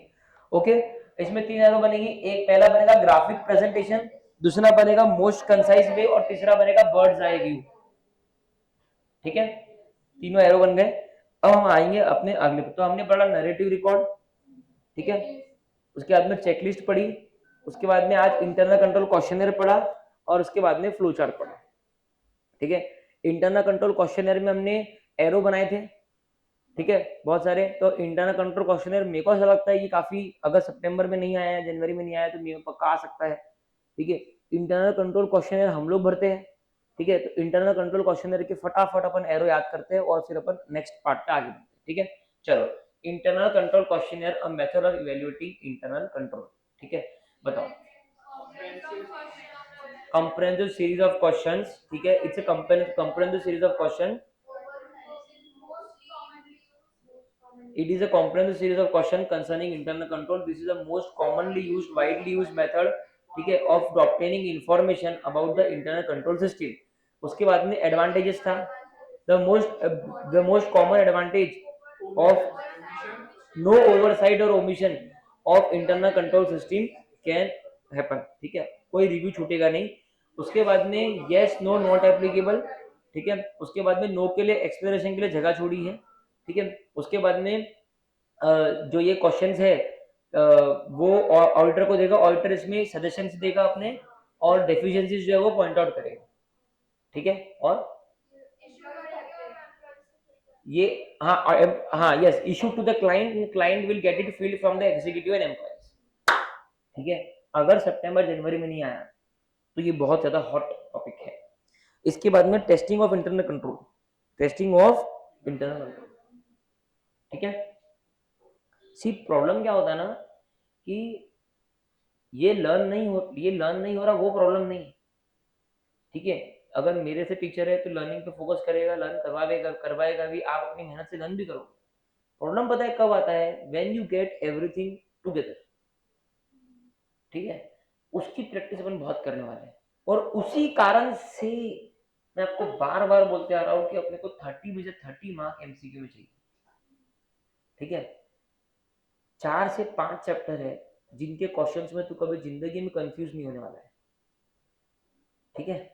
वो क्वेश्चन सबसे पहले सॉल्व करने का, तेरे 15-20 मार्क वहां पर पक जाते हैं अगर तू अच्छी स्टूडेंट है तो। तेरी लैंग्वेज अच्छी है, तेरे को पता है कैसे लिखना है, तूने प्रैक्टिस कर रखा है, प्लस 30 मार्क एमसीक्यूज के, 50 मार्क लाने से कोई रोक नहीं सकता। लेकिन यहाँ ऑडिट में इंटर में लोगों को 28 और 18 मार्क आ रहे हैं, ठीक है।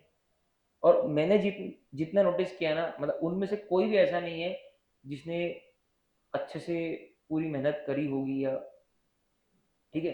एक मेरी स्टूडेंट है लाइब्रेरी में, उसको पिछली बारी 29 मार्क्स थे, ठीक है। इस बार उसका एक्सपेक्टेशन 55-60 का था, और उसके आंसर्स तुम टेस्ट में देखो तो क्या लिखती है, बोल नहीं सकते कि बाप रे बाप भयानक, तुमसे भी एक बार ऊपर लिखी है आंसर, बिल्कुल तुम आइडेंटिफाई नहीं कर सकते कि क्या है, और सामने बैठा के लिखा था, ऐसे में चीटिंग होती थी। और एग्जाम में 34 मार्क्स। किसी किसी का इनहरेंट नेचर होता है कि वो मैसअप करता है हर चीज, ठीक है, वो नहीं होना चाहिए। मैं कितनी बार समझा चुका हूँ कि 3 से 4 चैप्टर से, अब वो ऑडिट प्रोग्राम का था, वो स्टेट क्वेश्चन है, चलो मैं मान लू तुम एक बार के लिए वो आईएएस और बिजनेस वाला नहीं भी गैस कर पाए, इतने सारे क्वेश्चन में ऑडिट प्रोग्राम, एडवांटेजेस डिसएडवांटेजेस, होता क्या ना कि बच्चे पेपर देख के ना खुद को कैसे पैनिक करना है वो सोचते हैं। अरे तू पहले मार्क करना, तू ए मेरे को आता है, ये चैप्टर 1 का है, ये चैप्टर 11 का है, ये बैंक ऑडिट का है, कुछ चैप्टर्स फिक्स है जो अगर एग्जाम में कोई क्वेश्चन बिल्कुल उस पर डिलेमा नहीं होता, 20-22 मार्क तो वही है। अब मेरे को बताओ डिसएडवांटेजेस ऑफ ऑडिट प्रोग्राम तो नहीं लिख सकते, 3 पॉइंट बोला उसने लिखने के लिए, 3 पॉइंट तो अपन ने सबले खड़े खड़े बोल दिए, बताओ। इनएफिशिएंट असिस्टेंट, ये वो बोले नहीं क्या बोले। एफिशिएंट असिस्टेंट जो है उसका वो मॉरल डाउन हो जाएगा, विदाउट अंडरस्टैंडिंग करते रहते हैं, hard and fast programme, make kill the initiative of efficient, तो वही ये लिख नहीं सकते क्या अपन। बट क्या है, इनको पता है मार्क्स क्यों नहीं मिलते, ये वहां पे जाके फंबल हो जाते हैं, ठीक है, और फिर ये करते बीकॉम लिख के आ जाते। Testing of internal control, test of controls are performed to obtain audit evidence about the effectiveness of the, अभी सर ये आपने बोला इंटरनल कंट्रोल को इवेल्युएट करना, अब ये टेस्टिंग ऑफ इंटरनल कंट्रोल, देखो इंटरनल कंट्रोल को इवेल्युएट करना मतलब इंटरनल कंट्रोल को समझना, क्वेश्चनर दे रहे समझ रहे, करेक्ट है। टेस्टिंग ऑफ इंटरनल कंट्रोल करना मतलब अब उसको टेस्ट करना, एक पत्थर फेंक के देखना, फिर देखना उसका क्या होता है ना, उसको बोलना टेस्ट करना, ठीक है। तो test of controls are performed to obtain audit evidence about the effectiveness, क्यों परफॉर्म किए जाते हैं, ठीक है, क्योंकि हमको ऑडिट एविडेंस चाहिए। ये जो हमने भी ऊपर के 4 मेथड के, इससे कुछ एविडेंस नहीं मिलता, ये सिर्फ जानकारी है, ये प्रिलिमिनरी अंडरस्टैंडिंग है, ठीक है, सिर्फ जानकारी लिया आपने। टेस्टिंग ऑफ इंटरनल कंट्रोल, अब तुम टेस्ट कर रहे हो, ठीक है, ये यहाँ पे है ना, अब देखते हैं कौन कितना पानी में, एविडेंस इकट्ठा कर रहे हो, ठीक है, क्या कर रहे हो, एविडेंस इकट्ठा कर रहे हो, काय के बारे में, कंट्रोल के बारे में, ठीक है, इंटरनल कंट्रोल को लेके एविडेंस इकट्ठा कर रहे हो, उससे तुमको ROMM पता चल जाएगा, ठीक है। टेस्ट ऑफ कंट्रोल्स को आज के बाद में क्या बोलेंगे, टेस्ट ऑफ इंटरनल कंट्रोल्स, ठीक है। काय का एविडेंस है आपको, इफेक्टिवनेस का, किस बारे में, इफेक्टिवनेस की डिजाइन ऑफ अकाउंटिंग और इंटरनल कंट्रोल सिस्टम कैसी है, इंटरनल कंट्रोल सिस्टम का डिजाइन, ठीक है, उसकी accounting, sorry accounting control system, accounting system और इंटरनल कंट्रोल सिस्टम, इनका डिजाइन कैसा है, उसके बारे में आपको, इफेक्टिवनेस के बारे में आपको एविडेंस लेना है, और इंटरनल कंट्रोल पूरे साल भर ऑपरेशन में था, कैसे इफेक्टिवली ऑपरेट किया, उसका आपको एविडेंस लेना है। ये कारण से आप टेस्ट ऑफ इंटरनल कंट्रोल्स कर रहे हो, ठीक है, ये आपको सिर्फ समझाने के लिए, ठीक है, ये सिर्फ समझाने के लिए, ठीक है, कि टेस्ट ऑफ कंट्रोल्स होता क्या है। तो नथिंग बट, बिल्कुल कंफ्यूज नहीं होना है, test of controls internal control की इफेक्टिवनेस का अपने को रियल सबूत चाहिए, ठीक है, उसके लिए अपन टेस्ट ऑफ कंट्रोल्स कर रहे हैं। इंपॉर्टेंट है ये कि टेस्ट ऑफ कंट्रोल्स कैसे होगी, ये बहुत इंपॉर्टेंट है भूमि। टेस्ट ऑफ कंट्रोल्स, ठीक है, देखो सबसे पहला इंस्पेक्शन, इंक्वायरी, है ना, ये दो तो अपने प्रोसीजर आ गए। यही चीज अपन ने, आपको याद होगा तो evaluation of internal control system के लिए करी थी, design of internal control system के लिए, ठीक है। इसके लिए वो क्वेश्चन ज्यादा प्रोबेबल नहीं है एग्जाम में, क्योंकि टेस्ट ऑफ कंट्रोल्स आ जाता है, वैसे भी दोनों के आंसर सेम ही है। तो inspection of documents supporting transactions and other events to gain audit evidence that internal controls have operated properly, for example verifying that a transaction has been authorized, ठीक है। आप क्या करेंगे, अब ज्वेलरी की दुकान है, ठीक है, ज्वेलरी की दुकान है, सामने वाला ज्वेलरी दिखा रहा, ठीक है, ज्वेलरी दिखा रहा, ज्वेलरी को वो दिखाने के लिए बोल रही, सर सेट भैया पसंद नहीं आ रहे, कुछ नए सेट दिखाओ, वो गया तिजोरी में से सेट निकालने की, है ना, अब वो है एम्प्लॉय, उसकी पगार है 20,000, वो खोल खोल के तिजोरी से सेट ला सकता है क्या, ठीक है, नहीं ना, उसको उतनी अथॉरिटी अपन नहीं दे सकते ना। तो ये जो ट्रांजेक्शन हो रहा है बहुत बहुत बड़ी बड़ी ज्वेलरी में, क्या होता है ना, वो तिजोरी की अकाउंटिंग अलग होती है, वहां आदमी बैठे होते हैं, वहां कंप्यूटराइज सिस्टम लगे होते हैं, तुमको पता है उनका इंटर इंटर स्टोर बिल बनता है, जरूरी है ना, कितना कुछ भी मिसप्लेसमेंट हो गया तो वही क्या बोल रहा है कि आपको इंस्पेक्शन करना है डॉक्यूमेंट्स का, जो ट्रांजेक्शन्स को सपोर्ट कर रहे हैं, इवेंट्स को सपोर्ट कर रहे हैं, जो भी ट्रांजेक्शन हुए या इवेंट हुए उनके सपोर्टिंग डॉक्यूमेंट्स को आप इंस्पेक्ट करो, और वो इंस्पेक्शन से आपको जानकारी क्या मिलेगी, कि आपको ऑडिट एविडेंस मिलेंगे कि इंटरनल कंट्रोल ऑपरेट कर रहा था या नहीं कर रहा था, बराबर है ना। तो वो बंदा जो बैठा है वो बराबर स्टैम्प साइन करके वो ज्वेलरी दे रहा है, कैमरे में पूरा रिकॉर्ड भी हो रहा है कौन ज्वेलरी लेके गया। आप कभी अगर कसिनो गए होंगे ना, तो हर टेबल पे कैमरे लगे होते हैं, ठीक है, तो वो कभी भी पैसा देते हैं ना, तो ऐसा करके हाथ दिखाते ऊपर, हर चीज कैमरे में रिकॉर्ड होती है। तो डॉक्यूमेंट्स, आपको डॉक्यूमेंट का इंस्पेक्शन करना है, ट्रांजेक्शन के सपोर्टिंग डॉक्यूमेंट जो होते हैं उनका इंस्पेक्शन करना है, ताकि आपको ऑडिट एविडेंस मिले कि इंटरनल कंट्रोल्स ऑपरेटेड प्रॉपर्ली है या नहीं। पहला पॉइंट हो गया इंस्पेक्शन, किसी को डाउट है क्या, inspection of documents. Inquiries about internal control या ऑब्जर्वेशन ऑफ इंटरनल कंट्रोल, दो प्रोसीजर को साथ में कवर किया है, inquiries of internal control, observation of internal control, which leave no audit trail, which leave no audit trail मतलब क्या है, कुछ इंटरनल कंट्रोल्स का कोई ऑडिट ट्रेल का मतलब क्या होता है, पहले वो समझो। ऑडिट ट्रेल क्या होता है, देखो तुम यहां से शिमला गए, तुम्हारी ऑडिट ट्रेल क्या है पता है, तुम्हारी पहले तो टिकट है अकोला से दिल्ली की, तुमने वो टिकट चेक करी, फिर दिल्ली से तुम्हारी शिमला की बस होगी, वो बस की टिकट चेक करी, ठीक है। फिर शिमला से जो टूर ऑपरेटर है वो तुमको कैंपेनिंग के लिए एक पहाड़ पे ले जा रहा है, ठीक है, उसका टूर ऑपरेटर का टिकट चेक किया, ठीक है, या मान लो केबल कार से लेके गया, वो टिकट चेक किया। This is your audit trail. I can trace you कि आप कब कब कहाँ कहाँ थे। दृश्यम, ठीक है।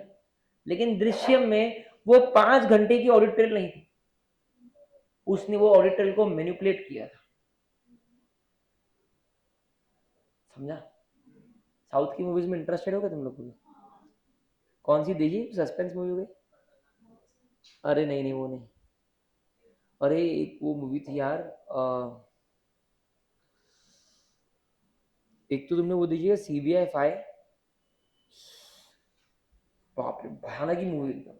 CBI फाइव नेटफ्लिक्स पे, अभी 2-3 दिन रिजल्ट की छुट्टी मिलेगी ना, देखना। अरे यार, हाँ, बहुत ही गजब।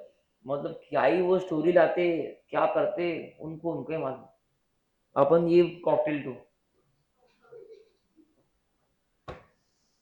क्या आदमी घुमाने के लिए लेके क्या जाए, भी बच्चों को क्या ले जाए वो कॉकटेल टू में, दिमाग खराब करने का काम। इंक्वायरीज इंटरनल कंट्रोल की, ऑब्जर्वेशन भी इंटरनल कंट्रोल का। जो कोई ऑडिटरल, अरे सर अगर ऑडिटरल छोड़ेंगे तो मैं इंस्पेक्शन कर लूंगा ना, जिया। अगर ऑडिटरल रहेंगी तो मैं डॉक्यूमेंट इंस्पेक्ट कर, ऑडिटरल ही नहीं है, कोई ऑडिटरल नहीं है। सर बिना टिकट के गया था, ऑडिटरल ही नहीं है, कौन सी ट्रेन में बैठा, क्या किया क्या नहीं किया, ठीक है। ऑडिटरल का मतलब सबूत पीछे रखना, ठीक है, कोई ऑडिट ट्रेल ही नहीं है। For example determining who actually performs each function and not merely who is suppose to perform. Actually कौन परफॉर्म कर रहा है। पेपर्स पे लिखा है कि नमित लड़ानी स्टैंप और साइन करेगा ज्वेलरी देते वक्त। अब इंक्वायरी और ऑब्जर्वेशन से आपको पता चलेगा कि वहां नमित बैठा है या नमित का हमशक्ल बैठा है। एक्चुअली कौन कर रहा है, एक्चुअली कौन कर रहा है, पिक्चर में होता है ना, यही तो होता है। आपने देखी है राम और श्याम, बहुत पुरानी बहुत मस्त मूवी है, अक्षय कुमार की शायद, बहुत ही मस्त मूवी। इस पे ही है, वो डायमंड चोरी करते वो, तो वो दो भाई रहते वो, तो वो पूरी पिक्चर में वो दूसरा भाई जो सीधा सीधा दिखाते, कोई एकदम सीधा रहता, वो उसकी कंप्लेन करते रहता। वो नहीं नहीं, धूम 3 अलग है, उसमें कंसेप्ट अलग है। वो क्या करता, जो सच्चा भाई रहता ना, वो गंदे वाली, जब दूसरा जो भाई जुड़वा रहता वो चोर रहता, तो उसकी कंप्लेंट करते रहता पुलिस में जाके, ठीक है। और पुलिस वाले को अपने कॉन्फिडेंस में लेता पूरी पिक्चर में कि मैं अच्छा हूँ, वो खराब है, वो ऐसा कर रहा हूँ ऐसा कर रहा हूँ। तो पुलिस वाला जो है, और वो पुलिस वाले की जो बेटी रहती, 2 बेटी रहती, 2 में से एक बेटी को इससे प्यार रहता, ठीक है, तो वो इसको जवाई बना लेता पुलिस वाला कि भाई तू तो अच्छा राम है, तू तो राम है, तू तो राम है, ठीक है। आखिरी मालूम पड़ता राम ही चोरी कर रहा, ठीक है। मतलब उनकी साइड का बहुत ही मस्त मूवी है। तो वही देखना है कि आपको ये देखना है कि इंटरनल कंट्रोल जिसका कोई ऑडिट ट्रेल नहीं है, उधर इंक्वायरी और ऑब्जर्वेशन करो, ठीक है। जैसे कि फॉर एग्जांपल डिटरमाइनिंग कि कौन एक्चुअली परफॉर्म कर रहा है रादर देन कौन सपोज टू परफॉर्म करना है। Reperformance involves the auditors independent execution of procedures और कंट्रोल्स। रीपरफॉर्मेंस मतलब वापस से परफॉर्म करना। तो अब ऑडिटर ऑडिटर क्या कर रहा है मालूम, वो खुद परफॉर्म कर रहा है। जब आप खुद ना कभी मेरे जगह बैठ के देख, एक दिन का CM बन के देख, है ना, वो री परफॉर्मेंस था। तो अब वो एक दिन का CM बन के देखेगा, री परफॉर्मेंस करेगा, involves auditors independent execution of procedures और controls that were originally perform as a part of entity's internal control. जो एंटिटी के इंटरनल कंट्रोल की तरह प्रोसीजर परफॉर्म कर रहे हैं, ऑडिटर अब खुद उस प्रोसीजर को परफॉर्म कर रहा है। खुद वो मास्क पहन के जा रहा है, कभी पीछे में दिखाते हैं, कभी हम टीवी में भी देखते हैं कि कोई वो CM है कुछ है ना, वो नॉर्मल भेष में चला गया, ठीक है, अपनी प्रजा के पास में। फिर देख रहा है लोग तो बहुत गाली दे रहे घर पे, पहले घर पे, ठीक है। तो री परफॉर्मेंस, एक बार री परफॉर्मेंस को लिखो, SNW करो जल्दी से।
ठीक है।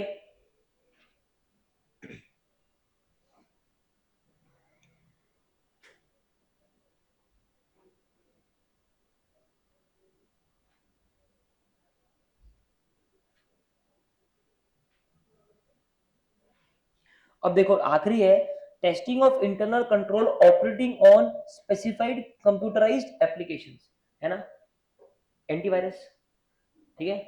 कुछ कुछ कंट्रोल्स जो है वो स्पेसिफाइड कंप्यूटर एप्लीकेशंस पे ऑपरेट कर रहे हैं, ठीक है। Testing of internal control operating on specified computerised application, इसमें आप बाद में लिख सकते हो एंटीवायरस बोलो, पासवर्ड बोलो, पासवर्ड भी है ना। आप अपना कोई बैंक अकाउंट लॉगिन करते हो, पासवर्ड डालते हो। तो कंप्यूटराइज्ड एप्लीकेशन पे जो कंट्रोल्स ऑपरेटिंग है उनकी टेस्टिंग करना, या फिर ओवरऑल आईटी फंक्शन की टेस्टिंग करना, ठीक है। ये भी टेस्ट ऑफ कंट्रोल्स का एक पार्ट है ना। तो बोलो testing of internal control operating in computerised application और testing of entire information technology function. जैसे कि फॉर एग्जांपल एक्सेस और प्रोग्राम चेंज कंट्रोल की, भाई किसने पासवर्ड चेंज किया, है ना, उसका लॉग दिखता कब कब पासवर्ड चेंज हुआ, आपको दिखता आपका जीमेल कहां से लॉगिन हुआ, तो उसको बोलते हैं एक्सेस और प्रोग्राम चेंज कंट्रोल्स, ठीक है। क्लियर है।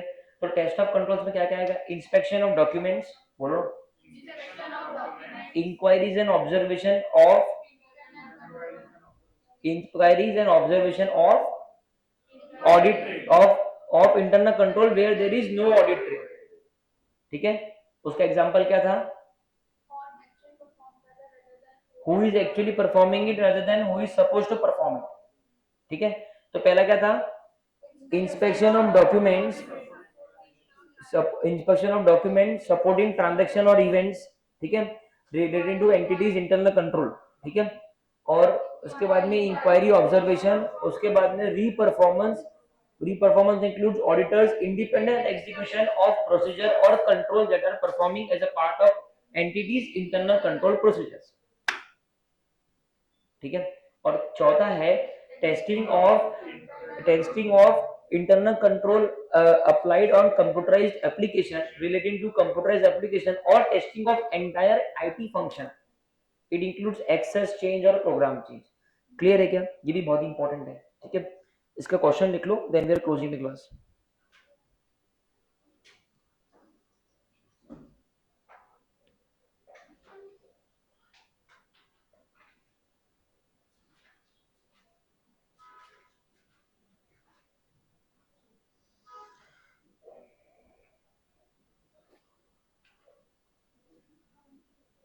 अभी कल मैं क्लास चालू करने के पहले वापस से 10 रिवाइज कराऊंगा।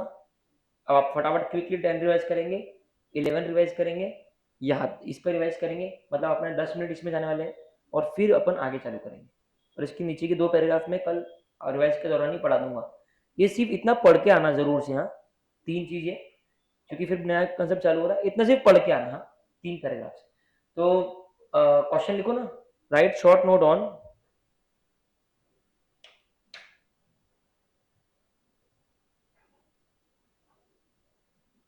Test of controls. एक और क्वेश्चन लिखो, test of controls are performed to obtain audit evidence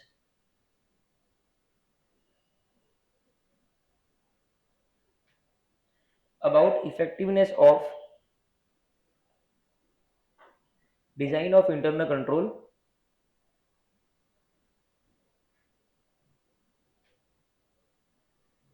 and operation of internal control throughout the period, and operation of internal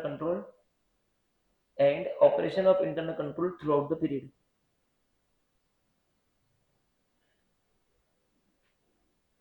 State what does test of control include, state what does test of control include।